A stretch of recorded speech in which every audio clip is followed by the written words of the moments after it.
باتوري د افغان او پاکستان ترمنځ پورته لانجه سوه. په دواړو اسلامي هیوادو کې د غزا ناره سوه. ټول سپایان راټول او ګوته په ماشه سوه. په هوا کې له ویرې ورک مچ او پشه سوه.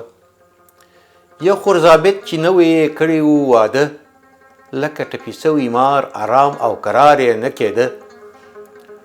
خوب ته یې نه پرېښود یاد د ناوې انقي، زړه دړې وړې و د دې بې وخته جدایي.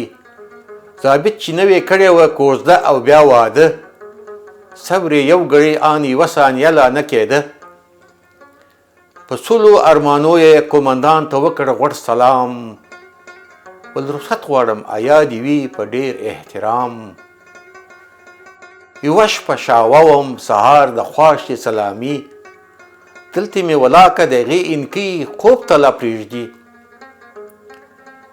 د مولا دپاره یوه شپه راکړه ما ته رخصت، په دې دشته کې مې نه کېږي زیاته طاقت.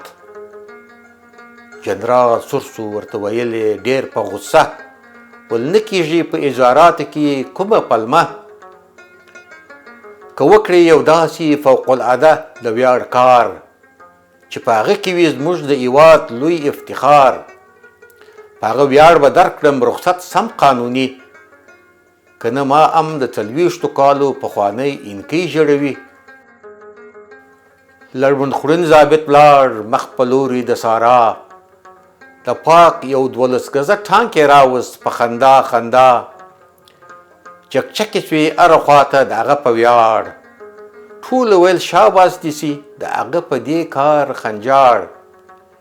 یوه ونې رخصت ورکړ هغه ته جنګي جنرال، چې ولاړ سي زړه یخ کړي لکه روسي یخچال.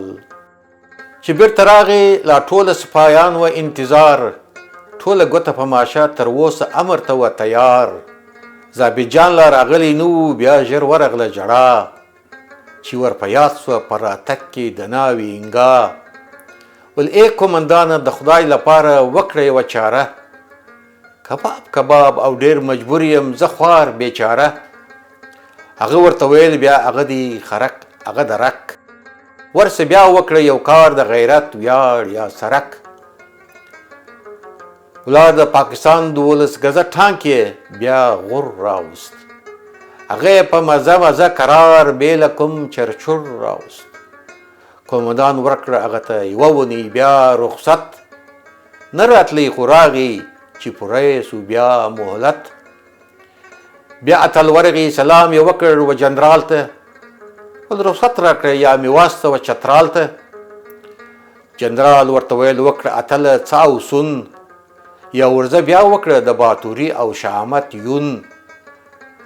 ولاړ یو ګړی وروسته یې راوست بیا 12 ګزه، چې پاکستاني ټاپې پروال سوي وې تر و تازه. بیا ولاړ یوه ونې یې په کور کې وکړې میلې، لا راغلی نو بیرته تګ ته و ډېر بې حوصلې.